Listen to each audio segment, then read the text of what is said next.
मेरा नाम आदित्य है। मैं अपने माता पिता का इकलौता बेटा हूँ। मेरे माता पिता ने अपनी मेहनत से एक बड़ा व्यवसाय खड़ा किया था। उन्होंने कई फैक्ट्रियाँ बनाई और मुझे भी बचपन से यही सिखाया कि मैं इस कारोबार को संभाल सकूं। उन्होंने मुझे अच्छे संस्कार दिए और हमेशा दूसरों की मदद करना सिखाया। मैं जो कुछ भी कमाता था उसका आधा हिस्सा जरूरतमंद लोगों की मदद के लिए देता था। मैं और मेरे पिताजी मिलकर सारे काम संभालते थे। गरीबों की मदद करने से मुझे दिल से खुशी मिलती थी। मेरी इस आदत के कारण लोग मुझसे बहुत प्यार करते थे। छोटे बच्चों से लेकर बड़े बुजुर्गों तक सभी का आशीर्वाद मेरे साथ था। शायद इन्हीं आशीर्वादों की वजह से मैं अपनी ज़िंदगी में इतना सफल था। मेरा एक बहुत अच्छा दोस्त था जिसका नाम सनी था। वो अक्सर मुझसे कहता कि यार आदित्य, तू अपनी आधी कमाई गरीबों में बांट देता है, फिर तेरे पास खुद के लिए क्या बचता है। मैं हमेशा उसे यही जवाब देता कि जो कुछ भी बचता है वो मेरे लिए बहुत है। मुझे संतोष और खुशी गरीबों की मदद करने में मिलती है और मेरे मम्मी पापा भी इससे बहुत खुश होते हैं। सनी मुझसे कहता कि अच्छा बाबा ठीक है, लेकिन थोड़ा अपने लिए भी वक्त निकाल, जिंदगी का मजा ले। हर वक्त बस काम और काम में डूबा रहता है। कभी मौज मस्ती भी किया कर, जिंदगी का असली मजा तभी आता है। एक दिन उसने मुझसे पूछा कि तू कभी हीरा मंडी गया है। मैंने कहा हीरा मंडी, ये क्या है और कहाँ है। सनी ने हंसते हुए जवाब दिया, हीरा मंडी मुंबई की गलियों में है। वहाँ पर बहुत मासूम और खूबसूरत लड़कियाँ होती है। ज़्यादातर वहाँ वही लड़कियाँ होती हैं जो मजबूरी में खुद के पैरों पर खड़ी होने के लिए काम करने आती हैं। मैंने उसकी बात को हल्के में लिया और बात वहीं पर ख़त्म हो गई। लेकिन किस्मत को शायद कुछ और ही मंजूर था। लेकिन बहुत सारी ऐसी लड़कियां भी हैं जो मजबूरी में वहाँ काम करती है। उनकी हालत लाचार होती है और उन्हें मजबूरी में ये सब करना पड़ता है। मगर मुझे इन सब से कोई फ़र्क नहीं पड़ता। मैं तो बस वहाँ जाता हूँ और खूब मज़े करके आता हूँ। तेरे पास तो इतने सारे पैसे हैं, तू चाहे तो इन पैसों से अपनी हर रात रंगीन बना सकता है। वहाँ तुझे एक से बढ़कर एक खूबसूरत लड़कियाँ मिलेंगी। मेरा कहने का मतलब है कि तू भी हीरा मंडी में जाया कर। हर दिन नई नई लड़कियाँ देख, ऐश कर और अपनी ज़िंदगी को थोड़ा मज़ेदार बना। तू इतना बोरिंग सा इंसान बन गया है, अपनी ज़िंदगी को इतना फीका मत बना। मस्ती कर, एंजॉय कर और अगर तुझे सही लगे तो गरीबों की मदद करता रहे। लेकिन एक बार हीरा मंडी जाकर देख, तुझे ऐसी आदत लग जाएगी कि वहाँ से बाहर आना भी पसंद नहीं करेगा। सनी की ये बातें सुनकर मैंने कहा कि तू क्या अजीब बातें कर रहा है, मैं इन सबसे बहुत दूर हूँ और यही सही है। सनी ने हंसते हुए कहा, तू बड़ा बोरिंग है। खैर मैं चलता हूँ, अगर कभी तेरा मूड हुआ तो बता देना, हम दोनों चलेंगे। मैंने भी मुस्कुराकर कहा, ठीक है, ऐसा कभी हुआ तो तुझे खुद बता दूंगा। वो दिल से तो अच्छा था, लेकिन उसे बहुत बुरी आदतें लग गई थी। मैं उसे बार बार समझाने की कोशिश करता, लेकिन वो मेरी कोई बात नहीं मानता। कहते हैं ना कि आदतें तब तक नहीं छूटती जब तक इंसान बदलने का खुद फैसला ना करे। खैर मेरी ज़िंदगी काफ़ी अच्छी चल रही थी। मुझे किसी चीज़ की कमी नहीं थी। बहुत सारी लड़कियां थीं जो मुझसे शादी करना चाहती थीं, लेकिन मेरी नज़र में अब तक कोई ऐसी लड़की नहीं आई थी जो मेरे दिल को छू सके। मेरी माँ चाहती थी कि मैं जल्द से जल्द शादी कर लूँ, लेकिन मुझे कोई भी लड़की अपने मन के मुताबिक नहीं लगती थी। समय बीतता गया। एक दिन ऑफिस से लौटते वक्त अचानक सनी की बात याद आ गई। उसने कहा था कि ऐसी बहुत सारी मजबूर लड़कियां होती हैं जो हालत के आगे झुककर हीरा मंडी में काम करती हैं। हीरा मंडी एक इलाके का नाम था। मैंने सोचा क्यों ना एक बार जाकर देखा जाए। मैंने सनी को फ़ोन किया और उससे पता लिया। उसकी बातें सुनकर मैंने अपनी कार निकाली और हीरा मंडी की गलियों में पहुंच गया। वहाँ बहुत भीड़ थी। मैंने काले रंग का सूट पहना हुआ था और गोगल्स लगाए हुए थे। मेरी बड़ी गाड़ी देखकर वहाँ जितनी भी लड़कियाँ थीं सबने मेरी तरफ देखना शुरू कर दिया। वो सभी लड़कियाँ मेरी गाड़ी के पास आने लगी। कोई कह रही थी, साहब मेरे साथ चलिए, मैं आपको बहुत खुश कर दूंगी। कोई बोली, साहब आप मेरे साथ चलिए, मैं आपको इतनी खुशी दूंगी कि आप रोज यहीं आएंगे। चारों तरफ लड़कियों की भीड़ लग गई थी। तभी मैंने उस भीड़ में एक लड़की का चेहरा देखा जो सीढ़ियों पर एक कोने में चुपचाप बैठी हुई थी। वो इतनी खूबसूरत थी कि उसकी सुंदरता राजकुमारी जैसी लग रही थी। उसका चेहरा दूध जैसा सफेद था, आंखों में गहरा काजल लगा हुआ था, माथे पर टिकली थी और वो बड़ी मासूमियत से बैठी हुई थी। मैं गाड़ी से नीचे उतरा तो बाकी लड़कियां मुझे खींचने लगी, लेकिन मैंने सबको मना कर दिया और उस लड़की के पास चला गया। वो चुपचाप अपनी जगह पर बैठी हुई थी। मैंने उसे इशारे से अपने पास बुलाया। वो डरते डरते मेरे पास आई और बोली, साहब, क्या आप मेरे साथ चलना चाहते हैं? मैंने कहा, हाँ, मैं तुम्हें ले जाना चाहता हूँ। ये सुनकर उसके चेहरे पर हल्की सी मुस्कान आ गई। वो बहुत खुश हुई और मुझसे बोली, साहब, क्या मैं आपको अच्छी लगी? मैंने कहा, हाँ, तुम मुझे बहुत अच्छी लगी। चलो मेरे साथ। मैंने उसे अपनी गाड़ी में बैठा लिया। वो बहुत ही मासूमियत से गाड़ी में बैठी। फिर मैं भी गाड़ी में बैठा और उसे उस माहौल से बाहर ले आया। रास्ते में मैंने उससे उसका नाम पूछा। उसने कहा, मेरा नाम शिवानी है। फिर मैंने उससे पूछा, तुम यहाँ कैसे आई? वो बोलने लगी, साहब, मेरी माँ बहुत बीमार है। वो अस्पताल में अंतिम सांसें ले रही है। मुझे पैसों की बहुत ज़रूरत है। मेरी माँ की जान बचाने के लिए मुझे 5 लाख रुपए चाहिए। जब तक मैं 5 लाख रुपए अस्पताल में जमा नहीं कराऊंगी, मेरी माँ का ऑपरेशन नहीं होगा। डॉक्टर ने कहा, जब तक पैसे जमा नहीं होंगे, मेरी माँ का इलाज शुरू नहीं होगा। मैंने डॉक्टर से बहुत विनती की, कहा कि मैं पैसे जल्दी जमा कर दूंगी, लेकिन आप मेरी माँ का ऑपरेशन शुरू कर दीजिए। लेकिन उन्होंने मेरी एक नहीं सुनी। मैं हर जगह मदद के लिए भटकी, लेकिन मेरी कोई मदद करने को तैयार नहीं हुआ। यहाँ तक कि मेरे अपने रिश्तेदारों ने भी मुंह मोड़ लिया। किसी ने भी हमारा साथ नहीं दिया। तब मैंने सोचा कि मुझे पैसों के लिए कुछ करना होगा। मुझे पैसों की सख्त ज़रूरत थी। मैंने ये फैसला किया कि अगर कोई मेरी मदद करता है तो मैं उसकी हर बात मानने को तैयार हूँ। मैंने सोचा, अगर आपकी इच्छा हो तो मैं ज़िंदगी भर आपके साथ रह सकती हूँ। मैं आपको बहुत खुश रखूँगी। जो आप कहेंगे मैं वैसा ही करूँगी। बस आप मेरी मदद कीजिए। मुझे 5 लाख रुपए की ज़रूरत है ताकि मैं अपनी माँ का इलाज करा सकूँ। उसने कहा, मेरी माँ के बिना इस दुनिया में मेरा कोई नहीं है। मेरे पापा अब इस दुनिया में नहीं हैं। मेरे पास सिर्फ मेरी माँ का सहारा है। मैं उसकी बातें ध्यान से सुन रहा था। फिर मैंने हल्का सा मुस्कुराते हुए उससे कहा, अच्छा, तो तुम मेरे साथ जिंदगी भर भी रह सकती हो? वो बोली, हाँ साहब, अगर आपने मेरी मदद की और मेरी माँ का जीवन बच गया तो मैं आपके साथ जिंदगी भर रह सकती हूँ। तो मैं आपकी जिंदगी भर सेवा करने के लिए तैयार हूँ। उससे बात करते करते कब मैं अपने फार्म हाउस पहुँच गया, इसका मुझे पता ही नहीं चला। मैंने मेन गेट खोला और उसे फार्म हाउस के अंदर ले गया। मैंने पहले ही अपने घर पर फ़ोन करके बता दिया था कि मैं आज रात फार्म हाउस पर रुकने वाला हूँ। अगर मैंने घर पर नहीं बताया होता तो माँ परेशान हो जाती, इसीलिए मैंने पहले ही उन्हें सूचना दे दी थी। रात के 10 बज चुके थे। मैंने शिवानी से कहा, तुम टेंशन मत लो, यहाँ आराम से रहो। वैसे भी तुम एक रात का कितना पैसा लेती हो? ये सुनकर वो थोड़ा झिझकते हुए बोली, साहब, ये मेरा पहला दिन है। इससे पहले मुझे किसी भी आदमी ने हाथ नहीं लगाया। आप पहले आदमी होंगे जो मुझे छुएंगे। मैं आज तक किसी के साथ रात नहीं बिताई। साहब, आप जितने दिन चाहे मुझे अपने पास रख सकते हैं। बस मेरी माँ की मदद कर दीजिए। उसकी बात सुनकर मैंने कहा, मैं तुम्हारी माँ का इलाज और ऑपरेशन करवा दूंगा। मेरी ये बात सुनकर शिवानी बहुत खुश हो गई थी। फिर मैंने उससे कहा, तुम यहाँ आराम करो, मैं तुम्हारे लिए कुछ खाने को लाता हूँ। वो लड़की मुझे एकटक देखने लगी और बोली, साहब, आपने अब तक अपना नाम नहीं बताया। तब मैंने मुस्कुराते हुए कहा, मेरा नाम आदित्य खुराना है। तब उसने कहा, साहब, सच कहूँ तो लोग अकेली लड़की को देखकर बहुत परेशान करना शुरू कर देते हैं। आपने मुझे इतने बड़े घर में लाकर इतना सम्मान दिया है और खाने पीने का भी पूछा है। आजकल किसी वैश्या को इतना सम्मान कौन देता है? लोग तो बस अपना काम पूरा करते हैं और चले जाते हैं। मैंने वहाँ जितनी भी लड़कियाँ देखी, उनमें से कुछ ने मुझे यही बताया था कि इस काम के लिए बहुत बड़ी कीमत चुकानी पड़ती है।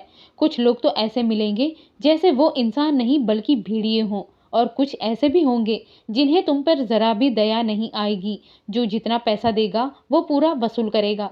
उसकी बातें सुनकर मैंने उससे कहा, देखो, तुम्हें इतना सोचने की ज़रूरत नहीं है। मैं तुम्हारे साथ ऐसा कुछ भी नहीं करने वाला। तुम यहाँ आराम से बैठ सकती हो। मैं तुम्हारे लिए कुछ खाने का इंतज़ाम करता हूँ। मैंने अपने नौकर को कहा कि कुछ खाने का सामान लेकर आए। तब तक मैं शिवानी से बातें करने लगा। वो लड़की सच में बहुत मजबूर और लाचार थी। मैंने उससे उसकी माँ के अस्पताल का पता पूछा। जब उसने मुझे पता बताया तो मैंने उस डॉक्टर से बात की और तुरंत पैसे भिजवा दिए। उसकी माँ का इलाज शुरू हो गया था और 2 दिन बाद ऑपरेशन हुआ। शिवानी की आंखों में आंसू थे और वो जोर जोर से रोने लगी। वो मेरे पैरों पर गिर पड़ी। मैंने कहा, तुम ये क्या कर रही हो? तुम ठीक तो हो ना? अचानक क्यों रोने लगी? वो रोते रोते बोली, साहब, मुझे माफ़ कर दीजिए। आप यहाँ से भाग जाइए। हमें यहाँ से निकलना होगा। उसकी बात सुनकर मुझे कुछ समझ नहीं आया। मैंने कहा, ये मेरा घर है, मैं यहाँ से क्यों भागूं? आखिर हुआ क्या है? वो फिर रोते हुए बोली, साहब, बस मेरी बात मानिए और यहाँ से बाहर चलिए, नहीं तो हम दोनों मारे जाएंगे। उसकी बात सुनकर मैं हैरान रह गया और कहा, लेकिन तुम मुझे बताओ तो सही, आखिर हुआ क्या है? तुम इतनी घबराई हुई क्यों हो? तब उसने कहा, साहब अगर हम यहाँ से नहीं निकले तो हमारी जान को खतरा है। जो लोग मेरे पीछे खड़े हैं वे आपको भी मार डालेंगे। मैंने कहा, कौन लोग? उनका नाम क्या है? वो बोली, आप पहले यहाँ से चलिए, मैं आपको गाड़ी में सब कुछ बताती हूँ। हम दोनों वहाँ से निकल गए और गाड़ी में बैठ गए। जब हम वहाँ से निकले तो हमने देखा कि हमारी गाड़ी के पीछे एक और गाड़ी चल रही थी जो हमारा पीछा कर रही थी। मैंने तुरंत अपनी गाड़ी की स्पीड बढ़ा दी और उन्हें चकमा देकर एक दूसरे बंगले पर शिवानी को ले आया। फिर मैंने उससे पूछा, ये सब क्या था? तुम कौन हो और वो लोग कौन थे जो मुझे मारना चाहते हैं? तब वो बोलने लगी, साहब मुझे पता नहीं वो लोग कौन हैं और आपको क्यों मारना चाहते हैं। मैं बहुत ही गरीब लड़की हूँ, लाचार हूँ, मुझे पैसों की बहुत ज़रूरत थी। मैंने आपसे झूठ बोला कि ये मेरा कोठे का पहला दिन है। मैं इस कोठे पर कई दिनों से काम कर रही हूँ। मैंने कभी नहीं सोचा था कि इस उम्र में मुझे ये काम करना पड़ेगा, लेकिन परिस्थितियाँ इंसान से सब कुछ करवाती हैं। मुझसे न जाने कितने मर्दों ने रात बिताई है, लेकिन साहब ये सच है कि मेरी माँ बीमार है। अगर मेरी माँ का सहारा नहीं होता तो मैं कभी इस गंदे जगह पर नहीं आती, लेकिन अपनी माँ के इलाज और ऑपरेशन के लिए मुझे ऐसी जगह जाना पड़ा। मैंने अपनी माँ के लिए सब कुछ सहा। जो मर्द मुझे खरीदते थे मैं उनसे भीख मांगती थी कि मुझे पैसों की ज़रूरत है, मेरी माँ का ऑपरेशन कराना है, मेरी मदद करो। लेकिन उन मर्दों को मुझ पर ज़रा भी दया नहीं आती थी। वो थोड़े बहुत पैसे देकर रात बिताकर चले जाते थे। एक दिन एक 25-26 साल का लड़का मेरे पास आया। मैंने उस लड़के से ऐसी ही विनती की कि साहब जितनी रातें आपको मेरे साथ बितानी है बिता सकते हैं, लेकिन मुझे पैसों की ज़रूरत है। क्या आप मुझे 5 लाख रुपए दे सकते हैं? तब उस लड़के ने कहा, 5 लाख रुपए क्या? मैं तुम्हें जितने चाहो उतने पैसे देने को तैयार हूँ, लेकिन तुम्हें मेरा एक काम करना होगा। जब मैंने उससे पूछा कि क्या काम है तो उसने मुझे आपका फ़ोटो दिखाया। उसने कहा, इस फ़ोटो को ध्यान से देखो, तुम्हें इसे जाल में फंसाना होगा और इसे ऐसे फंसाना है कि ये पूरी ज़िंदगी जेल में सड़ता रहे। अगर तुम मेरा ये काम कर दोगी तो मैं तुम्हें जितने पैसे चाहिए उतने दूंगा। मैंने उससे पूछा, ये फ़ोटो वाला आदमी मुझे कहाँ मिलेगा?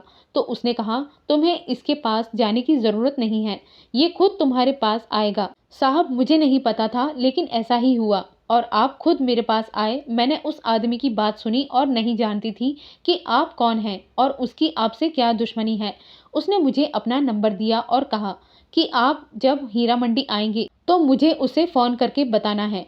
जब आपने हीरा मंडी में कदम रखा तो उसने मुझे फ़ोन पर बताया कि आप आ रहे हैं।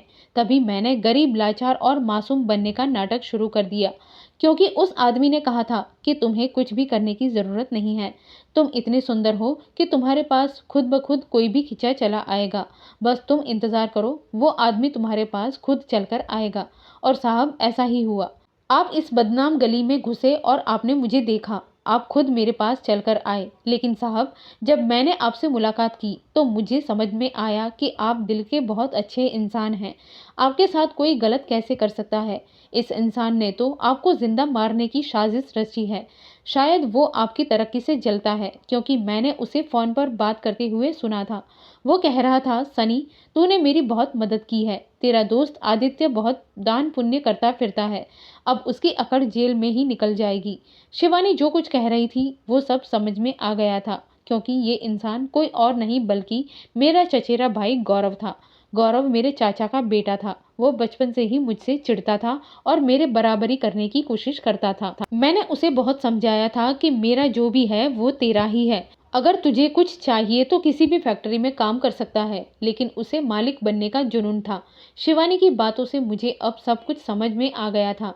गौरव आज मुझे मारना ही चाहता था, लेकिन मुझे इससे कोई फर्क नहीं पड़ रहा था। बस इस बात का दुख था कि मेरे दोस्त सनी ने पैसे लिए, गौरव का साथ दिया।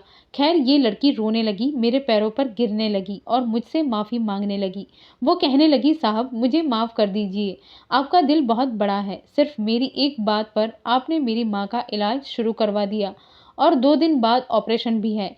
आपसे ज़्यादा दयालु इंसान इस दुनिया में कहीं नहीं होगा। आपके जैसा इंसान मैंने आज तक अपनी ज़िंदगी में कभी नहीं देखा। साहब आप जैसा बोलते हैं वैसा ही करते हैं। अगर आप चाहें तो मैं ज़िंदगी भर आपकी नौकर बनकर आपकी सेवा करूंगी। आपने मेरे ऊपर बहुत बड़ा एहसान किया है, मेरी माँ की जान बचाई है। उसकी बातें सुनकर मैंने उससे कहा, अभी तुम बस आराम करो, सुबह मैं तुम्हें तुम्हारी माँ के पास छोड़ दूंगा।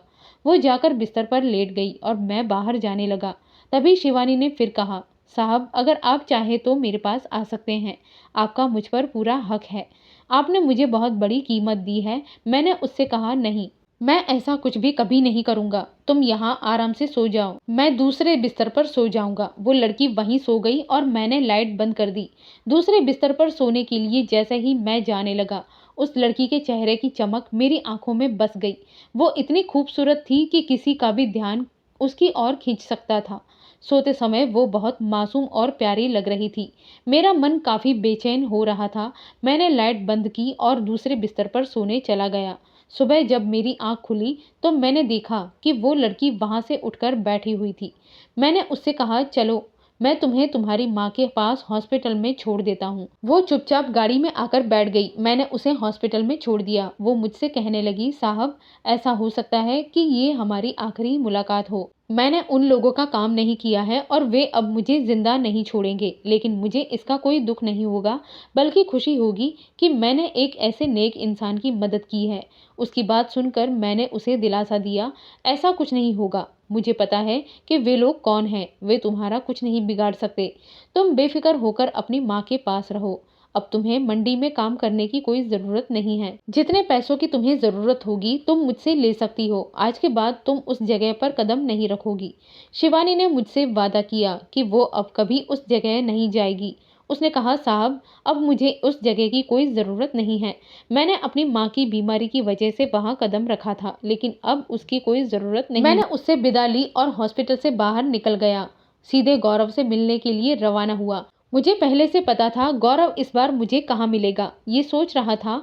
वो एक नंबर का घमंडी इंसान था। जब मैं उससे मिलने गया तो वो नशे में डूबा हुआ था।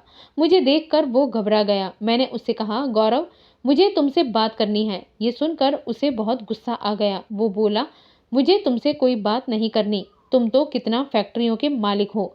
तुम अपनी ये अमीरी दूसरों को दिखाओ, मुझे दिखाने की कोई ज़रूरत नहीं है।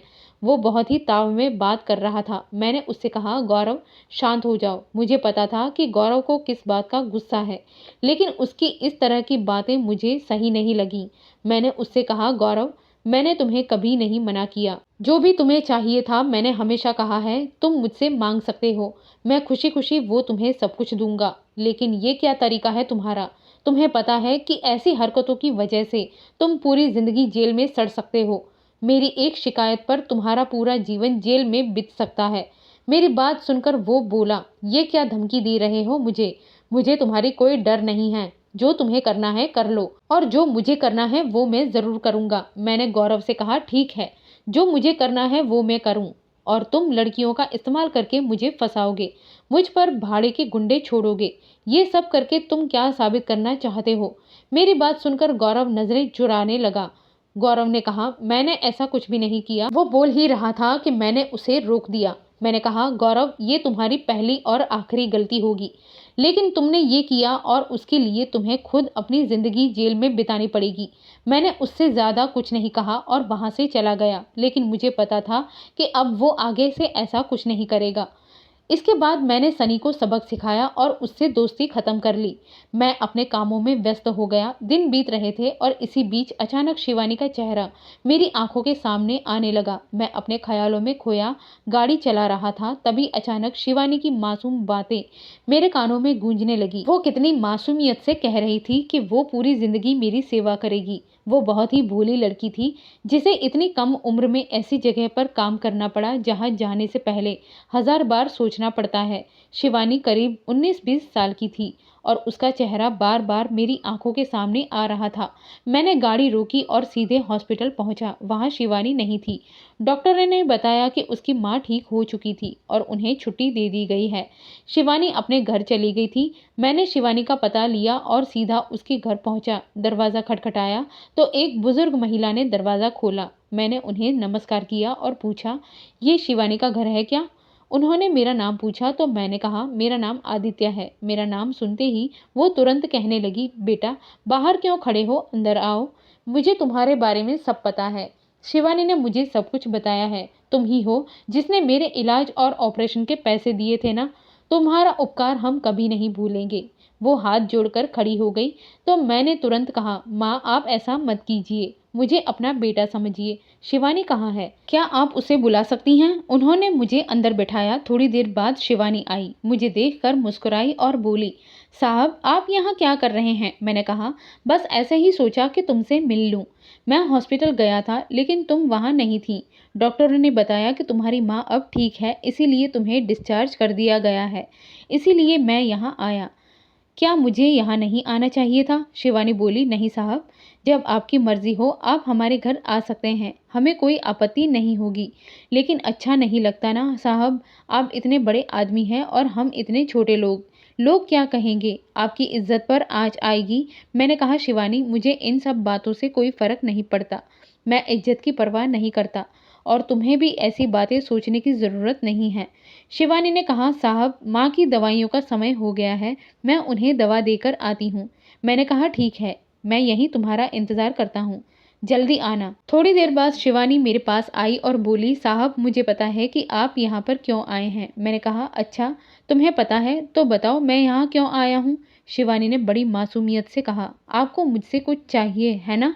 उसकी बात सुनकर मेरा दिल जोर जोर से धड़कने लगा। शिवानी ज्यादा बड़ी नहीं थी और मैं 30 साल का एक जवान आदमी था। मैंने उससे कहा, नहीं मुझे तुमसे कुछ भी नहीं चाहिए। तब शिवानी बोली, वही जो एक पुरुष को एक स्त्री से चाहिए होता है। अगर आपको मेरे साथ समय बिताना है तो मुझे कोई दिक्कत नहीं है साहब। माँ दवा लेकर सो गई है, आपके मुझ पर बहुत उपकार है। मैंने कहा, तुम पागल हो क्या शिवानी? मैं तो बस तुम्हें और तुम्हारी माँ को देखने आया था, उनकी तबीयत पूछने आया हूँ यहाँ। चलो अब मैं चलता हूँ। शिवानी हंसने लगी और मुझे देखती रही। मैं बाहर निकलने ही वाला था कि अचानक मौसम खराब हो गया। तेज बारिश होने लगी और चारों तरफ अंधेरा छा गया। मैंने बारिश रुकने का इंतजार किया लेकिन बारिश रुकने का नाम ही नहीं ले रही थी। तभी शिवानी की माँ अंदर आई और बोली, बेटा आज रात यहीं रुक जाओ, मौसम बहुत खराब है। ये घर तुम्हारे लायक तो नहीं है, लेकिन अगर तुम्हें लगता है कि ये तुम्हारे लायक है तो आज रात यहीं रुक जाओ और सुबह होते ही चले जाना। शिवानी की माँ ने बड़े ही आग्रह के साथ कहा। शिवानी भी कहने लगी, साहब रुक जाइए, सुबह होते ही चले जाइए। आखिरकार मैं रुक ही गया। शिवानी ने बहुत अच्छा खाना बनाया। मैंने खाना खाया और फिर अपने लिए तय किए गए कमरे में जाकर सोने की कोशिश की। घर बहुत छोटा था जिसमें सिर्फ 2 कमरे थे। एक कमरे में मैं सोया और दूसरे में शिवानी और उसकी माँ। हालांकि मुझे नींद नहीं आ रही थी, मैं बार बार करवट बदल रहा था और सोने की कोशिश कर रहा था। रात के करीब 12 बज चुके थे लेकिन नींद मुझसे कोसों दूर थी। थोड़ी देर बाद किसी ने मेरा दरवाज़ा खटखटाया। मैंने दरवाज़ा खोला तो देखा शिवानी बाहर खड़ी थी। वो कमरे के अंदर आई और उसने दरवाज़ा बंद कर दिया। मैंने उससे कहा, शिवानी तुम ये क्या कर रही हो? तब उसने कहा, साहब आप इस दुनिया के सबसे अच्छे इंसान हैं। मेरा दिल सिर्फ आपके लिए धड़कता है, मेरे मन को सिर्फ आपकी ही संगत चाहिए। वो इतने भावुक शब्दों में बोल रही थी कि मेरा दिल भी तेजी से धड़कने लगा।